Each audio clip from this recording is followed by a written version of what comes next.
enseñanza. Amén.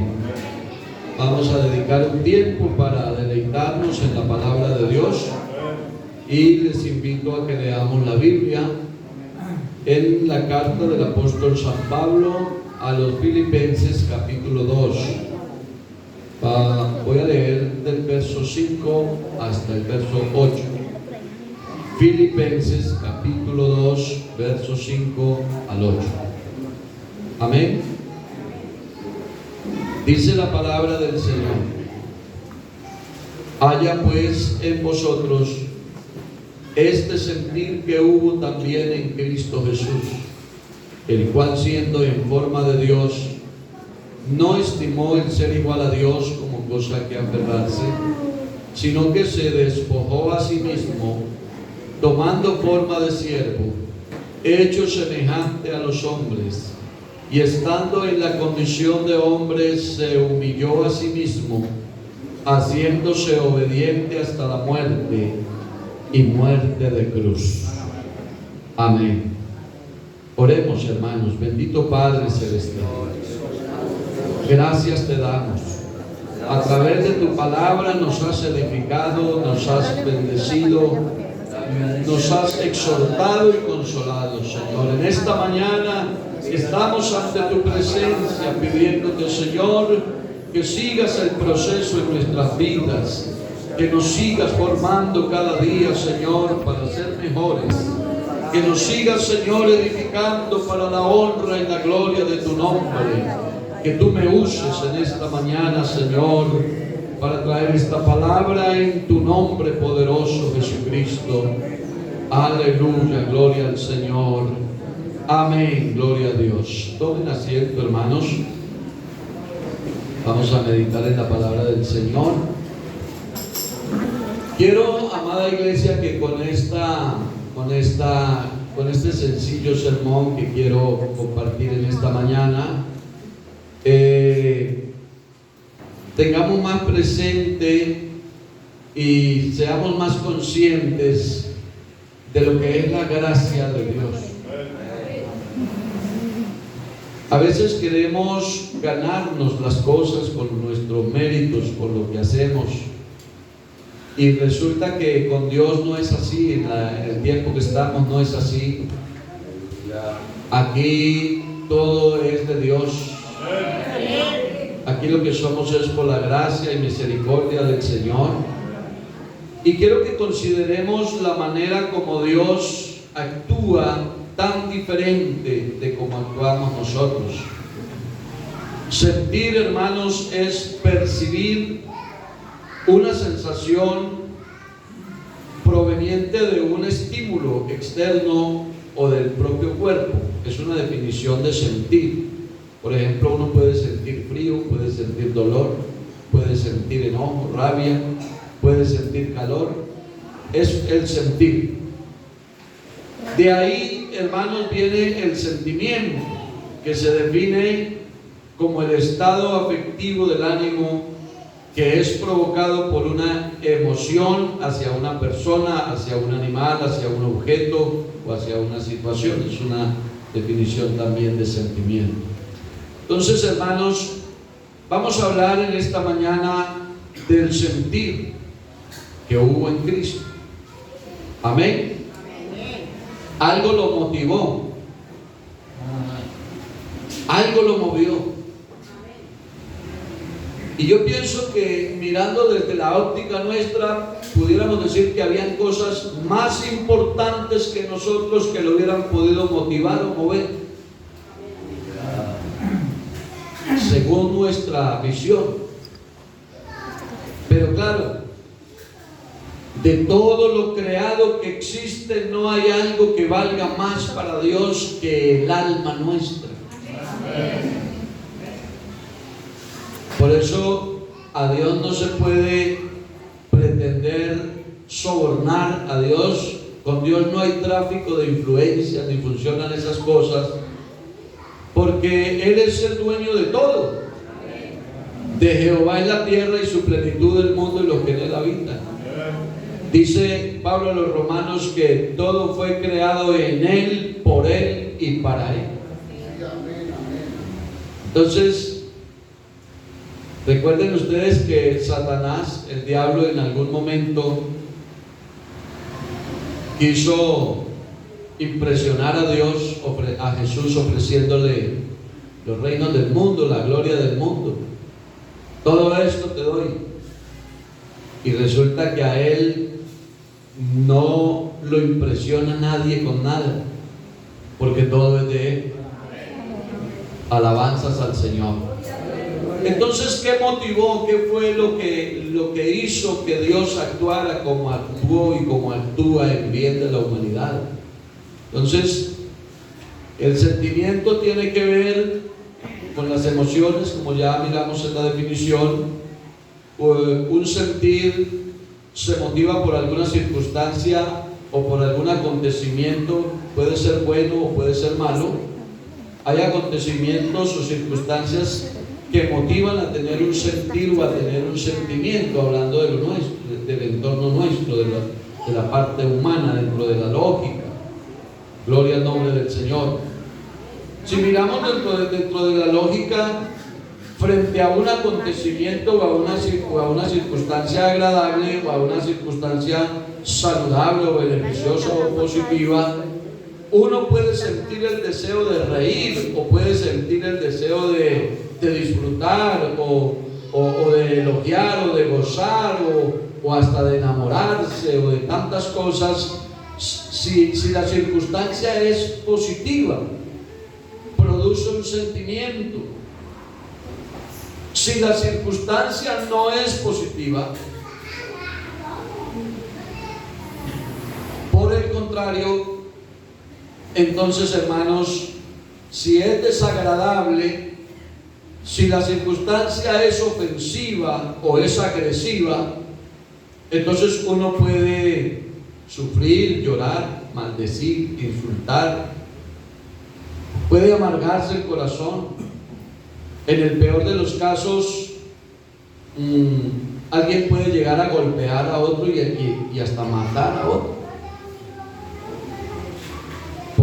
Por un sentimiento, por un sentir que surge de una circunstancia desagradable.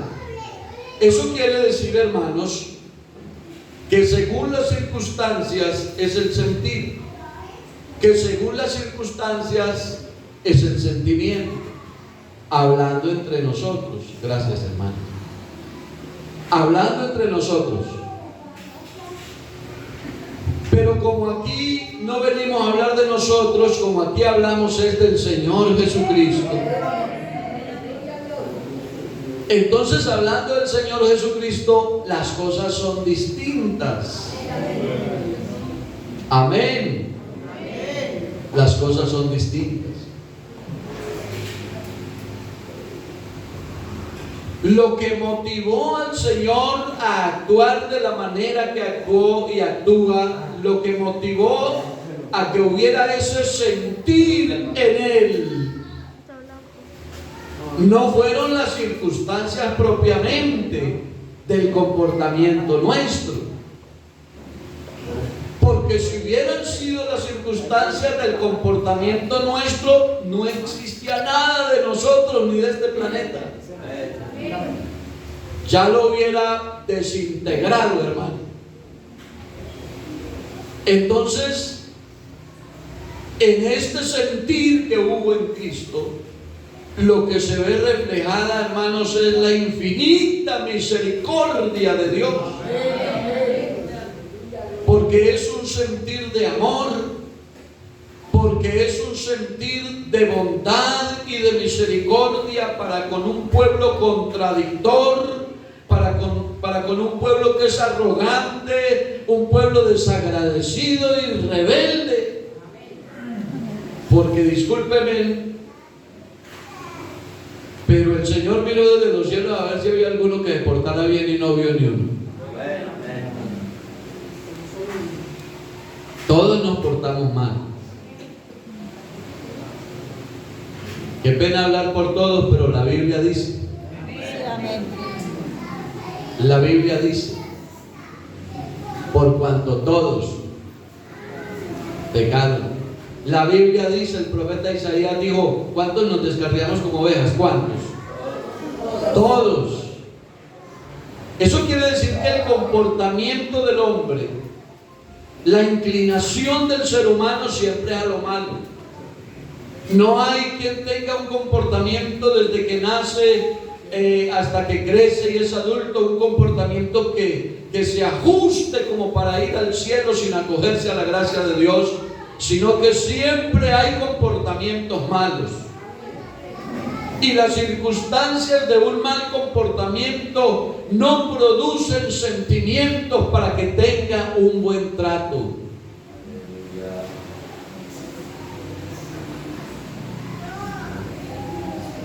Cuando alguien se porta mal, vea, hermanos, ¿cuánto ama uno los hijos? Amén, amén. Uno no quiere que un hijo le pase algo malo. Uno quiere defender los hijos. Los hijos de uno pueden ser malos para todo el mundo, pero para uno son los mejores. ¿O no?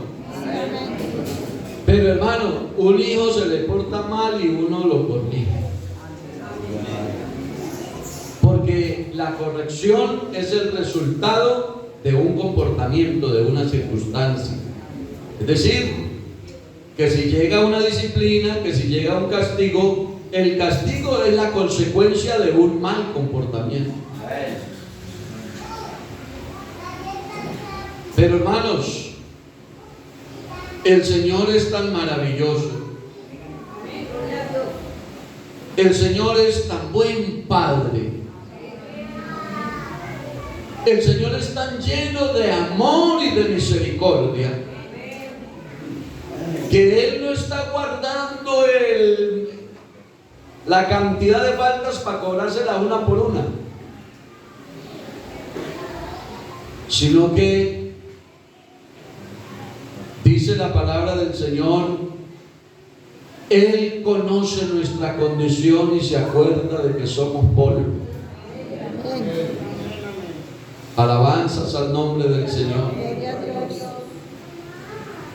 El sentir que hubo en Cristo es un sentir que no responde con la reacción emocional que respondería cualquier ser humano en su sentido común. Es muy diferente. Vea, el apóstol Pablo escribe a Tito en el capítulo 3, versículo 5 y dice: nos salvó.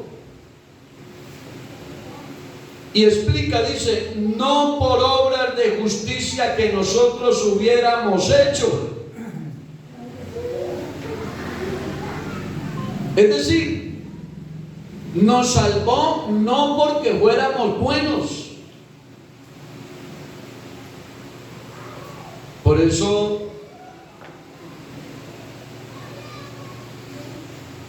el primer paso que un ser humano debe dar para acercarse a Dios es reconocer que es malo. Sí, amén. El que piensa que no es malo, ese no tiene oportunidad de ir al cielo. Y eso suena contradictorio, pero así es. El que dice, yo soy bueno, yo no le hago mal a nadie, yo le ayudo al necesitado, yo le doy de comer al hambriento, yo hago esto, y se justifica, esa justicia propia le estorba para ir al cielo. Porque el Señor dijo, los que están sanos no necesitan médico. Los que necesitan médicos son los que están enfermos. El Señor dijo, yo no vine a buscar justos. Él vino a buscar pecadores. Alabanzas al Señor.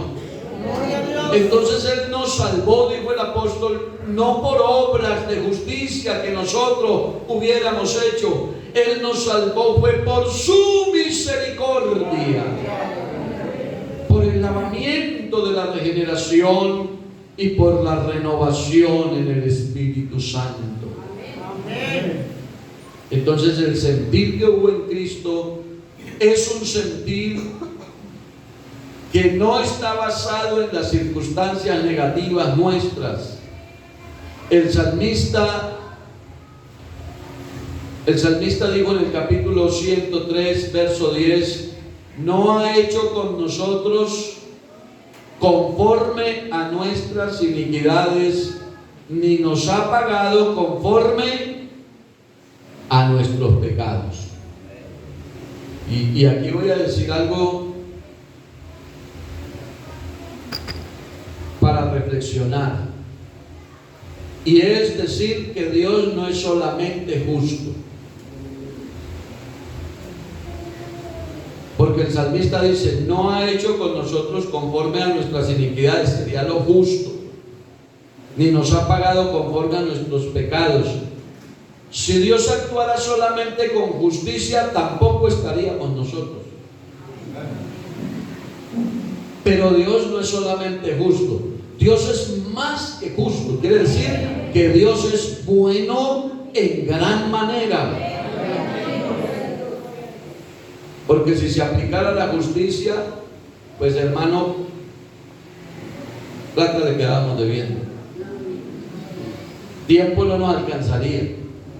Si pudieras vivir 1000 años, con 1000 años de cárcel no pagarías la deuda. Pero Dios no es solamente justo, Dios es bueno. En gran manera bueno. No ha hecho con nosotros conforme a nuestras iniquidades. Es decir, el sentir que hubo en Cristo no está basado en nuestro comportamiento, ni nos ha pagado conforme a nuestros pecados. Mateo capítulo 9, verso 36 dice que al ver las multitudes tuvo compasión de ellas. Y Él no tuvo compasión de las multitudes. El sentimiento, el sentir de compasión por las multitudes no es porque eran buenos, sino porque estaban desamparadas y dispersas como ovejas que no tienen pastor, pero no porque andaban en el buen camino. Es un sentimiento de amor incondicional, porque el amor de Dios es incondicional. El amor de Dios no tiene condiciones. Dios ama incondicionalmente. De tal manera amó Dios al mundo. Dios ama a todos. Dios ama al borracho, al vicioso. Dios ama a todo el mundo. Lo que pasa es que la comunión con Dios sí está condicionada. La comunión sí. Pero el amor de Dios es incondicional. Y por eso ese sentir, ese sentimiento, esto quiere decir que el sentir que hubo en Cristo no era la respuesta a nuestro buen comportamiento, ni estaba basado en las buenas acciones de la humanidad, sino que el buen sentir que hubo en Cristo surgió de la infinita misericordia y bondad de Dios para con nosotros. Notemos que en el Antiguo Testamento la misericordia estaba condicionada no para los malos. Ese mismo Salmo capítulo 103, donde habla de la misericordia, noten ustedes el verso 11 que dice: porque como la altura de los cielos sobre la tierra engrandeció su misericordia. Y termina diciendo: ¿sobre quiénes? Engrandeció su misericordia sobre los que le temen. No sobre los malos, no sobre los paganos, sino sobre los que le temen. El verso 17 dice que la misericordia de Jehová es desde la eternidad y hasta la eternidad, pero ¿sobre quiénes? Sobre los que le temen. No sobre todos. Eso era ya. Pero en el Nuevo Testamento es diferente. en la dispensación que nos tocó a nosotros, que es la mejor de todas, es diferente. Dice Romanos capítulo 5, versículo 6, porque Cristo cuando aún éramos débiles, a su tiempo murió por los que le temen. Romanos 5, 6. Así nos dice. A su tiempo murió por los impíos. El sentir que hubo en Cristo, cómo se cambian las cosas. Dice el verso 8 del mismo capítulo 5, mas Dios muestra su amor para con nosotros en que siendo aún temerosos de Dios, no, en que siendo aún pecadores, Cristo murió por nosotros. Y el versículo 10 dice, porque si siendo temerosos de Dios, tampoco. Porque si siendo enemigos fuimos reconciliados con Dios por la muerte de su Hijo, mucho más estando reconciliados seremos salvos por su vida. Pero no siendo amigos ni siendo temerosos, siendo enemigos. Yo estoy tratando de hacerme entender con la enseñanza, porque me parece que es importante que nosotros como iglesia tengamos bien definido, perdón hermanos, tengamos bien definido que lo que somos es únicamente por la gracia y la misericordia de Dios. Que el sentir que hubo en Cristo no es la respuesta a un buen comportamiento de nosotros, sino que el sentir que hubo en Cristo es el resultado, hermanos, de la bondad infinita de Dios en favor de nosotros. Por eso yo creo que la fidelidad de nosotros hacia Dios tampoco puede estar basada en circunstancias. No sé qué piensan ustedes. La fidelidad tampoco puede estar basada en circunstancias. Cuando me va bien, soy fiel. Cuando estoy aliviado, le soy fiel. Cuando tengo plata, le soy fiel. Cuando me va bien, no, hermanos, no puede ser circunstancial. Y a mí me llama la atención, yo no sé, ¿han leído ustedes en los proverbios lo que dijo un hombre llamado Agur? Que le dijo al Señor, le dijo, no me des pobreza ni riqueza. No me des pobreza ni riqueza. Yo pregunto, ¿de cuánto tenía que ser el cheque para Agur para que fuera fiel? ¿De cuánto? ¿Cuánto sería riqueza o pobreza para que fuera fiel? ¿De cuánto? Él dijo, si soy muy pobre, termino robándole a otros y no le puedo ser fiel. Y si soy muy rico, entonces me olvido de usted y no le puedo ser fiel. Entonces, ¿de cuánto tiene que ser el cheque para que sea fiel? ¿Y cuánto es lo justo? Porque alguien puede decir, para mí lo justo es una casita de 4x4. Otro dice, para mí lo justo es un apartamento de 200 metros. Que la justicia es relativa.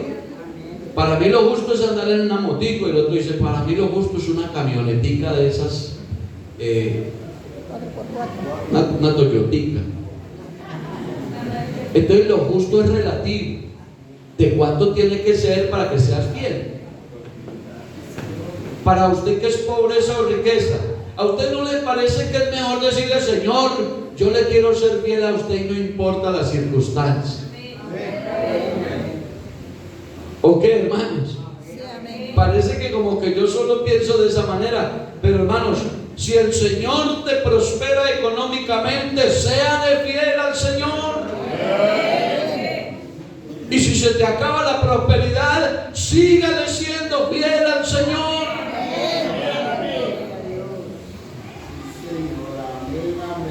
Job sí vio las cosas de otra manera, y Job en cambio dijo, Jehová dio y Jehová quitó.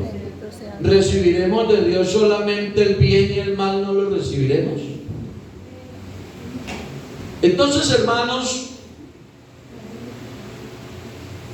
así como Dios tiene un sentir en favor de la humanidad que no está basado en circunstancias, así nosotros debemos serle fiel al Señor a pesar de las circunstancias. Alabanzas al Señor Jesús.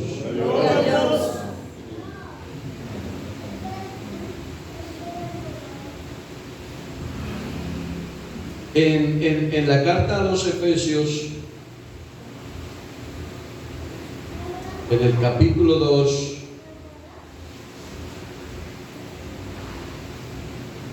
el apóstol está hablando de esa bondad que produce ese sentir de Dios.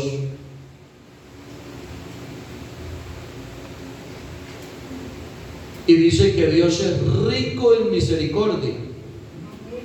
Y habla de las abundantes riquezas de su gracia. En ese capítulo 2, en los versículos 4 en adelante, dice: pero Dios, que es rico en misericordia, por su gran amor con que nos amó, aún estando nosotros como muertos en pecados, nos dio vida juntamente con Cristo. Es decir, no era que éramos la gran cosa, porque un muerto no es tan atractivo, hermano. Dice que estábamos muertos en pecados y nos dio vida juntamente con Cristo. Por gracia sois salvos, y juntamente con Él nos resucitó, y asimismo nos hizo sentar en los lugares celestiales con Cristo Jesús, para mostrar en los siglos venideros las abundantes riquezas de su gracia en su bondad para con nosotros en Cristo Jesús. Las abundantes riquezas, porque por gracia sois salvos por medio de la fe, y esto no de vosotros, pues es un don de Dios. Y termina diciendo: no por obras, para que nadie se gloríe. Es decir, que el sentir que hubo en Cristo no tiene nada que ver con las obras, ni tiene nada que ver con los méritos, ni tiene nada que ver con el comportamiento bueno que alguien tenga, relativo, porque también lo bueno es relativo. Entonces consideremos la actitud del hombre para que Cristo, el Señor, haya tenido el sentir de venir del cielo manifestado en carne a rescatarlo o a salvarlo, porque es algo muy glorioso, hermanos. Alabanzas al nombre del Señor. Que merecíamos solo la muerte por ser pecadores, por ser desobedientes, por ser arrogantes, por vivir mal, por estar inclinados al pecado, por dejarnos esclavizar del diablo y arrastrados por las cosas bajas del mundo, en contravía de la voluntad de Dios, haciendo lo que el Señor nunca nos mandó a hacer. Pero Dios no toma en cuenta ese montón de pecados y de faltas, sino que nos mira con ojos de misericordia. Alabanzas al nombre del Señor. Nos mira con ojos de misericordia. Y vea, hermanos, vamos a mirar por aquí en Romanos lo que cómo la Biblia habla del comportamiento del hombre, que no es nada agradable.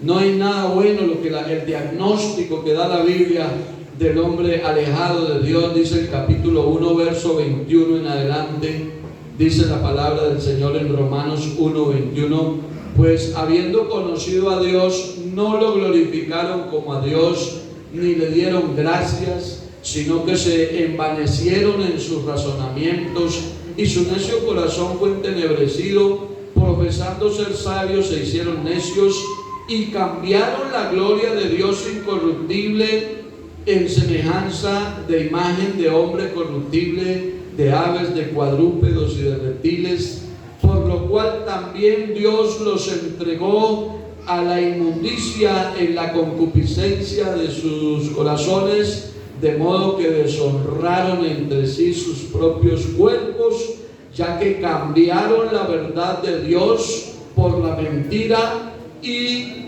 honrando y dando culto a las criaturas antes que al Creador, el cual es bendito por los siglos. Es decir, es el diagnóstico de una humanidad perdida, pervertida en el pecado, que merecía solo la muerte. Eso éramos. Hermanos, si nosotros dimensionáramos y si nosotros valoráramos realmente lo que el Señor ha hecho con su obra redentora en favor de nosotros, no le haríamos una dominical de 2 horas. Nosotros haríamos más. Nosotros no viviríamos la vida cristiana como a veces la vivimos, la viviríamos mejor. Sacrificaríamos más. Porque este sermón lo estoy predicando porque me parece que hay que crear conciencia en la iglesia. Yo sé que ustedes saben esto que les estoy predicando. Esto no es un mensaje nuevo, esto no es el descubrimiento que hizo el pastor Toscano. Esta es la doctrina que hemos aprendido desde que nos bautizaron. Pero que hay que hablar de ella, porque a veces nos volvemos religiosos, porque a veces nos acostumbramos a lo mismo. Y yo quiero invitarlos a que no seamos religiosos ni nos acostumbremos a lo mismo.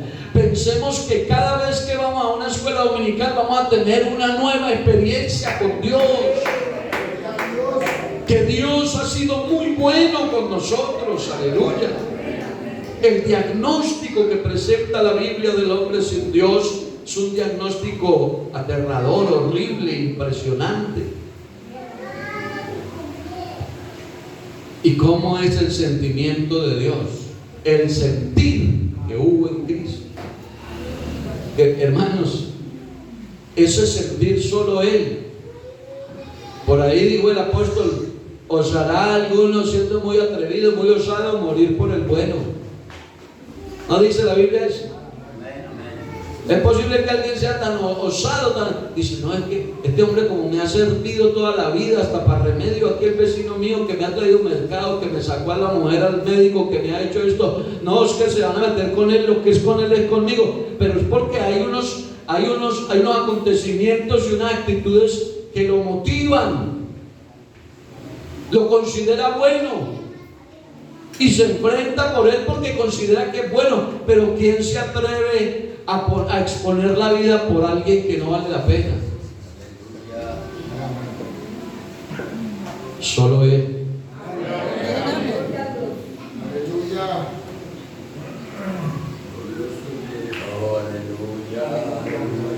Nos despertábamos siempre y ahí estaba el oxígeno, el sol que nos calienta, la comida, la cocina, la cena con algo. Y no fieles, pero ahí está Dios sustentando, saliendo el sol sobre los malos y buenos, lloviendo sobre malos y buenos, trayendo el sustento para... Hermanos, Dios es muy bueno, muy bueno.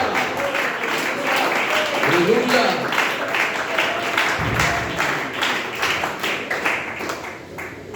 Y ese es el diagnóstico que se hace del hombre que no propicia para nada la bondad de Dios. Capítulo 2, verso 17 dice: he aquí tú tienes el sobrenombre de judío. Hablando ya de los judíos. Tú tienes el sobrenombre de judío y te apoyas en la ley y te glorías en Dios. Y conoces su voluntad e instruido por la ley apruebas lo mejor y confías en que eres guía de los ciegos, luz de los que están en tinieblas, instructor de los indoctos, maestro de niños, que tienes en la ley la forma de la ciencia y de la verdad. Tú pues que enseñas a otro, ¿no te enseñas a ti mismo?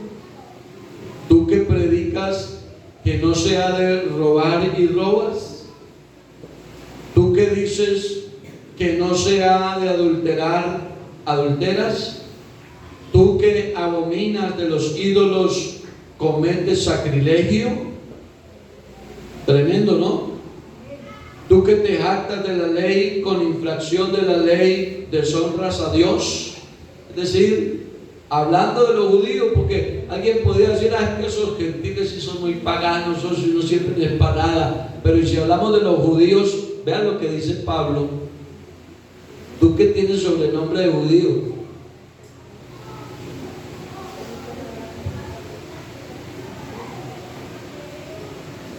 por eso ya en el capítulo 3 los encierra a todos. A partir del verso 9 dice, ¿qué pues? ¿Somos nosotros mejores que ellos? Es decir, hablemos de los judíos porque rechazaron, porque a los suyos vino y los suyos no lo recibieron, porque lo esperaban en un palacio de familia real, y bueno, todo el cuento, todo lo que sabemos está bien. Entonces ellos lo rechazaron y claro, nosotros lo recibimos. Entonces nosotros somos mejores que ellos. Por allá dice también, no te jactes porque no son las ramas las que sustentan a la raíz, sino la raíz a las ramas. Y si las ramas originales fueron desgajadas y tú siendo silvestre fuiste injertado, no te jactes. Porque así como se quitó la rama original para meter una que no es original, se puede quitar las que está injertada para meter la que es original. Entonces, ¿cuáles son mejores? ¿Somos nosotros mejores que ellos? Dijo Pablo, de ninguna manera. Pues ya hemos acusado a judíos y a gentiles, que todos están bajo pecado. Se cita lo de los salmos ahí en adelante, como está escrito, no hay justo ni aun uno, no hay quien entienda, no hay quien busque a Dios, todos se desviaron, a una se hicieron inútiles, no hay quien haga lo bueno, no hay ni siquiera uno, sepulcro abierto su garganta, con su lengua engañan, veneno de culebras hay debajo de sus labios, etcétera, etcétera, etcétera. Y presenta el diagnóstico de judíos y gentiles en una condición que no se merecen sino la muerte. Alabanzas al Señor. Y en el capítulo 5, en el versículo 12, habla de la herencia del pecado que nos encerró a todos. Y dice, por tanto, como el pecado entró en el mundo por un hombre y por el pecado entró la muerte, así la muerte pasó a todos los hombres. ¿Por qué razón, hermanos? Por cuanto todos. Oiga, qué diagnóstico tan impresionante. La condición del hombre no merecía nada de ese sentimiento de Dios.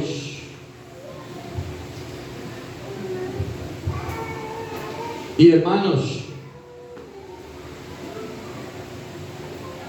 haciendo un poco de formología, si se puede llamar, que Dios no tiene forma, pero dándole forma para poderlo entender. Entonces, uno como que se imagina a Dios sentado en su trono de gloria. Ustedes se lo imaginan. Isaías lo vio sentado en el trono, sus faldas llenaban el templo, en una visión. No lo imagina. Millones de seres angelicales que lo alaban. Eso es hermosísimo.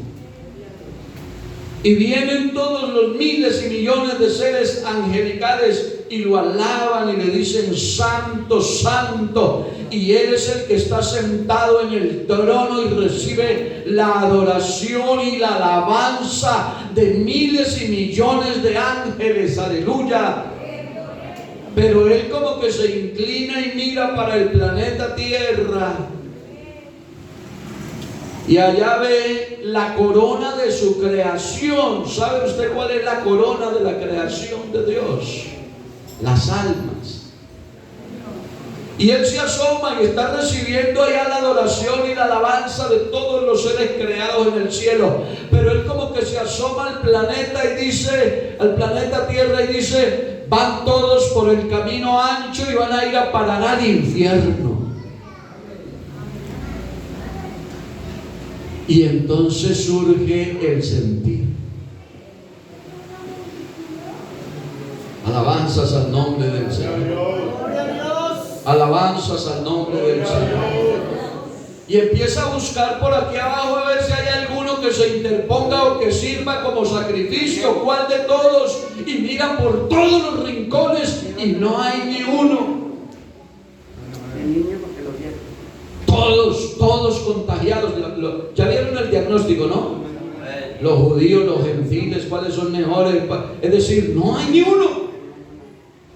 Entonces Dios, en su infinita misericordia, le surge un sentimiento de su propio corazón, porque no hay nadie que nos esté recomendando, no hay nadie que esté intercediendo, no hay nadie que le aconseje allá a Dios y le diga: Señor, por favor, esos humanos del planeta Tierra. No, Señor, es un sentimiento que le nace a Él. Mirando la humanidad encaminada por el camino ancho, y toma una decisión. A su nombre sea la gloria. A su nombre sea la gloria.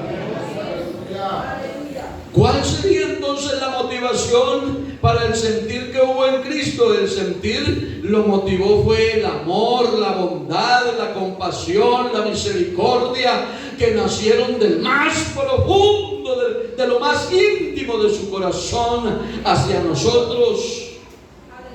Eso es lo que nos enseña, eso es lo que nos dice el texto que tomamos y que nos ocupa en esta mañana. No estimó el ser igual a Dios. Porque algunos dicen que el mayor, que el papá mandó al hijo. Yo no creo así. Él no estimó, número uno, no estimó ser igual a Dios. Número dos, dice el texto, se despojó a sí mismo. No fue que el papá despojó al hijo, no. Dios se despojó a sí mismo. Aleluya. Alabanzas al nombre del Señor. ¿De qué se despojó? De toda esa gloria, de todo eso. Es decir, Él hubiera podido decir: yo de este trono no me bajo, yo de aquí no me muevo, que se sacrifiquen otros, que vayan otros, para eso soy Dios, para eso soy el Creador. Pero no, Él no estimó el ser igual a Dios, pero además se despojó a sí mismo. Y cuando se despojó a sí mismo, entonces vino y tomó forma de siervo. Y yo digo, eso es sentir solo en Dios. Alabanzas al nombre de Jesús. Eso es imposible, hermanos, que el dueño de la hacienda, se venga a coger la pala y a recoger el estiércol de los marranos y de las vacas. Eso es imposible. Para eso está la servidumbre. Pero el Señor se despojó a sí mismo y tomó forma de siervo. Hecho semejante a los hombres, se hizo parecido, semejante a los hombres, porque Jesucristo es verdadero hombre. Alabanzas a su nombre glorioso. Hecho semejante a los hombres. Aparte de que se despojó a sí mismo, dice la Biblia, se humilló a sí mismo, no lo humilló otro, Él se humilló a sí mismo. Se hizo obediente. Dice Hebreos que Él aprendió la obediencia. Y Él aprendió la obediencia porque Él no sabía obedecer, porque Dios es soberano. Porque Dios es el ser máximo, más grande que existe. Porque Él no tiene ni que recibir asesoría a nadie, ni consejos a nadie. Él es Dios soberano. A Él nadie lo manda ni le sugiere. Pero Él, cuando se humilló, tuvo que aprender la obediencia. ¿Y qué lo motivó? Aleluya. Se hizo obediente hasta la muerte, y no cualquier muerte, muerte de cruz. Entonces, iglesia, mire, noten ustedes en lo que consiste la gracia de Dios, que no son méritos de nosotros, no es el comportamiento de nosotros. Alabado sea el nombre del Señor Jesucristo. Es la bondad, es la misericordia, es el amor de nuestro Dios para con nosotros. Viene al planeta Tierra manifestado en carne, porque Jesucristo es Dios manifestado en carne.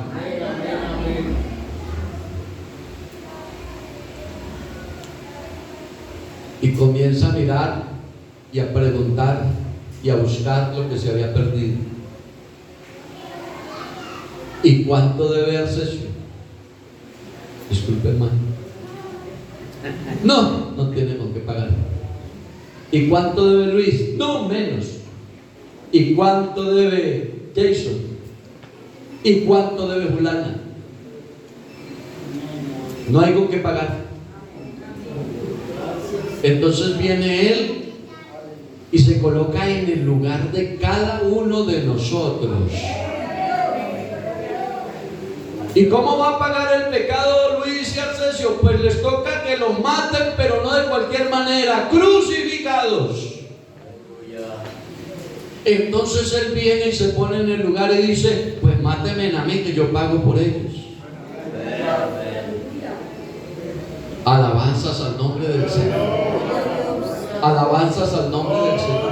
Esa fue la gran equivocación del diablo. Porque el diablo sabía que venía un redentor que se salvaría a la humanidad, pero lo que él no sabía era cómo. Él se imaginaba de cualquier parte surgiría, pero él nunca pensó que podía ser él mismo. Esa fue la sorpresa. Por eso lo buscaba desde con Herodes para matarlo, y en tantos lugares que lo buscaba, porque él pensaba que matándolo se acababa el problema. Y cuando Cristo se humilla, se despoja, baja, se hace hombre semejante a los hombres y viene a cumplir su ministerio y se ofrece, porque hermanos, nosotros desde la perspectiva humana a Jesucristo lo mataron, lo asesinaron, pero desde la perspectiva divina a Él no lo mataron. Él se entregó a sí mismo. A Él no lo mataron. Él dice: yo tengo poder para colocar mi vida, para ponerla, y tengo poder para volverla a tomar. Entonces Él pone su vida. Yo pago por usted, yo pago por usted, yo pago por usted. ¿Cuánto deben? Yo pago, yo pago, yo pago. Y cuando Cristo muere, cuando está ya terminando su existencia en la cruz, Él dice: consumado es, dejando la salvación perfectamente terminada, completa. Alabanzas al Señor. Alabanzas al Señor. Entrega su espíritu. Muere crucificado. Lo bajan de la cruz, lo llevan al sepulcro nuevo, le ponen la piedra grande a tapar la boca del sepulcro, y el diablo comienza a festejar porque dice: ahora sí lo acabamos, esto me quedó todo a mí. Y la rumba, quién sabe para cuántas semanas o meses la tenía programada el diablo, y arrancó el primer día de rumba con los demonios y el segundo día de fiesta con los demonios, pero se le acabó la fiesta al tercer día, porque la Biblia dice que en el día número 3 la piedra fue corrida de la boca de aquel sepulcro y se levantó Jesucristo lleno de gloria y de verdad, aleluya, para cumplir esta obra redentora por nosotros. Cristo vive. Cristo vive. Aquí está esta mañana con nosotros. Alabanzas al Señor.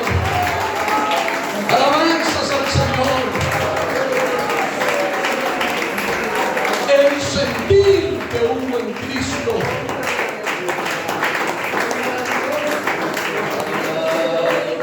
El sentir que hubo en Cristo no fue propiciado por nuestro buen comportamiento. El sentir que hubo en Cristo fue de su propia voluntad y amor y misericordia. Alabanzas al Señor. Y el consejo para la iglesia es: haya pues en vosotros el sentir que hubo también en Cristo. En otras palabras, sean desinteresados, perdonen, amen, no se llenen de amargura, vivan bien para Dios. Voy a invitarlos a estar en sus pies, hermanos, y vamos a concluir aquí esta sencilla enseñanza. Nuestra salvación no es por el sentir nuestro, sino por el sentir de Dios. ¡Aleluya! Y el sentir que hubo en Cristo no fue porque éramos buenos. ¡Aleluya! Sino al contrario, porque éramos malos. ¡Oh, gloria al Señor! Nuestros méritos no propiciaron el sentir, sino el puro afecto de su voluntad. El sentir que hubo en Cristo propició el rescate más grande de la historia humana. O sea que es la mayor riqueza de la humanidad, la gracia y la misericordia del Señor. Te damos gracias, mi Rey. Te adoramos, mi Cristo. Te exaltamos, mi Rey.